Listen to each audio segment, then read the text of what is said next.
Hello' everyone, নমস্কাৰ সকলোকে। আজি মই আপোনালোকৰ বাবে লৈ আহিছোঁ কেইখনমান খুব ধুনীয়া কটনৰ ৰুমাল। চাওকচোন, কোৱালিটিটো বহুত বেছি ভাল হ'ব। কটনৰ ৰুমাল গৰম দিনত খুব বেছি প্ৰয়োজন হয়। আৰু আমি ৰেড কালাৰ আৰু গ্ৰীণ কালাৰ কম্বিনেশ্যনত ফুলখিনি এমব্ৰইডাৰী কৰি দিছোঁ।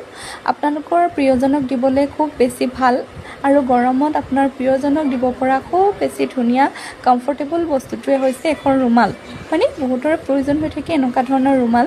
আপোনালোকে চাওকচোন, খুব ধুনীয়াকৈ এমব্ৰইডাৰী কামখিনি কৰা হৈছে আৰু ৰুমালখনৰ পিয়'ৰ কটনত পাব। খুব বেছি ধুনীয়া ছফ্ট মেটেৰিয়েল হ'ব। আৰু চাওকচোন, ৰুমালকেইখনৰ ফুলৰ কামখিনি কেনেকুৱা ধৰণে কৰা হৈছে চাব পাৰে। কেনেকুৱা ধৰণৰ ফুলৰ কম্বিনেশ্যনটো আপোনালোকৰ ভাল লাগিছে প্লিজ কমেণ্ট কৰি জনাবলৈ নাপাহৰিব। আৰু যদি আপোনালোকে ৰুমালখন ল'ব বিচাৰে তেতিয়াহ'লে আমাৰ নাম্বাৰত কণ্টেক্ট কৰিব আৰু এই ধুনীয়া ৰুমালকেইখন আপোনালোকে লৈ ল'ব পাৰিব। এই ৰুমালকেইখন ল'ব পাৰিব 100 ৰুপিজ। 100 টকাতে আপোনালোকে এই ধুনীয়া এমব্ৰইডাৰী ৰুমালখন ল'ব পাৰিব। খুব ধুনীয়া মেটেৰিয়েলছ হ'ব। ধন্যবাদ।